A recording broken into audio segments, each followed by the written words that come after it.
Ça y est les gars, c'est le jour 180 pour être copywriter en moins de 6 mois. Je suis censé arrêter le défi. Ça fait 6 mois. Ça fait 6 mois. Mais je vais pas m'arrêter là.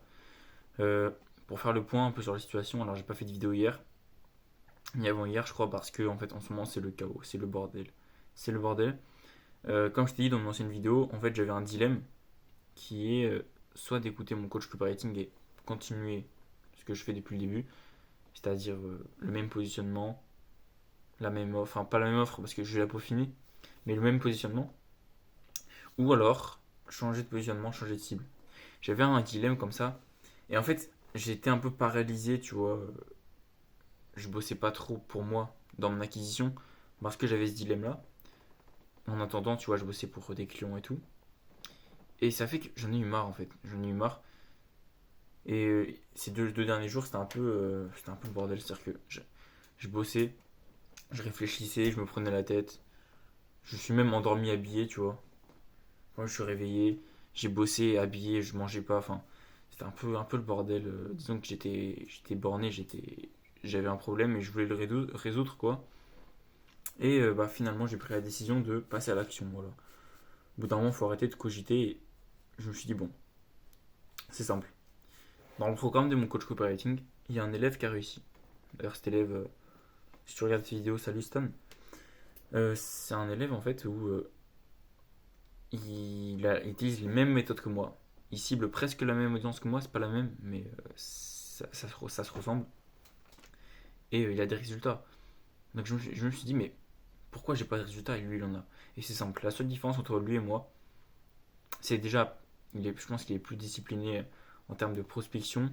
Moi, il faut savoir que je suis un peu un bourrin, c'est-à-dire que je prospecte 200 messages, mais après j'arrête pendant 3 mois. Enfin, ça va pas, mais même quand je prospecte, c'est vrai que je suis pas très efficace.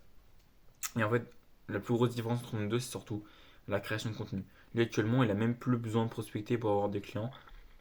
Et c'est grâce à son contenu. Et le contenu, c'est ce qui me manque. Je sais que ça me manque, mais ça me fait tellement chier d'en faire que j'ai procrastiné. J'en ai fait un peu sur Instagram, j'en ai pas sur LinkedIn. Et je me suis dit, bah, c'est simple. C'est la chose que j'ai pas envie de faire, ok, je vais faire que ça. Donc là, aujourd'hui, ce que j'ai fait, c'est que moi, j'ai écrit 4 posts LinkedIn.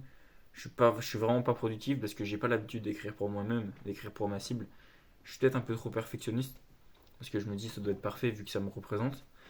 Donc j'ai pas été très productif, j'ai eu noté plein d'idées et ces idées-là, je les ai concrétisées en 4 posts LinkedIn. Et demain je continue. J'ai une mission pour l'agence de mon coach qui est à faire à côté. Mais priorité à moi, je crée mes posts.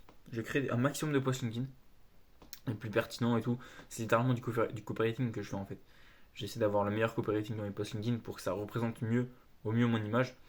Et ensuite, une fois que j'ai une bonne dizaine, je sais pas, de bons posts, je termine ça demain, je fais, je les transforme en fait en contenu Instagram. Donc soit je fais des carousels, soit je les lis et je fais des réels. Et en fait, voilà, je recycle un peu ces posts-là sur Instagram. Comme ça me donne un peu du contenu, comme ça en réserve. Et je vais me reprendre une routine où je vais me dire, ok, à telle heure je prospecte, à telle heure je fais du copywriting, ok. Et le temps de me réadapter dans cette routine, j'aurai déjà du contenu à l'avance. Et comme ça, petit à petit, je vais créer du contenu et je vais avoir des routines. Et c'est tout ce qui me manque, c'est tout ce qu'il me faut, une routine parce que les process sont là. Les process sont là. J'ai déjà des opportunités clients à côté. Ok, j'ai des deals, y a pas de souci. Maintenant, moi, mon problème là, c'est que c'est un peu bancal mon business. C'est-à-dire que oui, je peux être libre financièrement du jour au lendemain parce que je peux signer un deal, ok, mais il n'y a rien de stable, il n'y a rien de long terme parce que j'ai pas créé encore d'autorité sur le marché et j'ai pas de routine qui me permet vraiment d'être régulier en termes de prospection, d'acquisition et tout. Et ça, je sais très bien qu'en fait, c'est un problème personnel qui se reflète dans le business, c'est-à-dire que je suis pas quelqu'un d'assez discipliné, tout simplement. Je bosse tous les jours, mais parfois je, je procrastine sur des choses comme la création de contenu, la prospection. La prospection, je bourrine, mais je suis pas régulier. Enfin, c'est surtout un problème personnel en fait. Et je me suis rendu compte que c'était bien beau de réfléchir, c'était bien beau de se dire oui, en fait, moi, je veux être aligné avec mon business, mais au bout d'un moment, il faut juste se réveiller. Au bout d'un moment, le plus important, c'est juste bosser, quoi.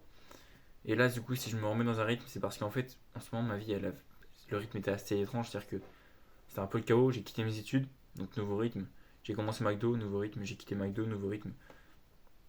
Voilà, donc c'est pour ça que là, j'ai du mal à re-rentrer dedans, parce qu'en plus de ça, McDo, en fait, quand je bossais à McDo, vraiment, ça a été fatigant parce que soit je bossais à McDo, soit je faisais du copywriting. J'avais rien d'autre. Et parfois, je rentrais de McDo à 23h et je bossais jusqu'à 3h et des trucs comme ça, quoi. Donc, c'est peut-être aussi pour ça que j'ai un petit down en ce moment au niveau productivité. C'est parce que ça m'a peut-être un peu fatigué. Et j'ai su prendre du repos quand même aujourd'hui. Et demain, du coup, j'essaie d'avoir un nouveau rythme. Il est minuit 24, je vais me coucher. Parce que, en fait, mon rythme avec McDo, il est devenu étrange. J'ai commencé à bosser la nuit en fait. C'est pas forcément mauvais, mais je me sens plus discipliné quand je bosse le matin. Donc voilà, changement de rythme.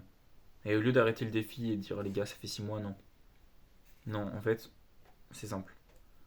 Je me bouge le cul. Je me donne un coup de pied au cul. Parce que là, honnêtement, je fais que ça. Je bosse pas, je suis pas en cours. Non, full time business. Il n'y a pas de raison de lâcher justement. Faut accélérer. Donc là, voilà. C'est bien de faire cette vidéo, ça me donne un coup de pied au cul aussi.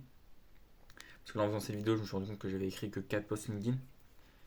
Bon, les premiers, forcément, on est moins productif, hein, mais ça va pas. Demain, il faut en faire plus. À demain, mec.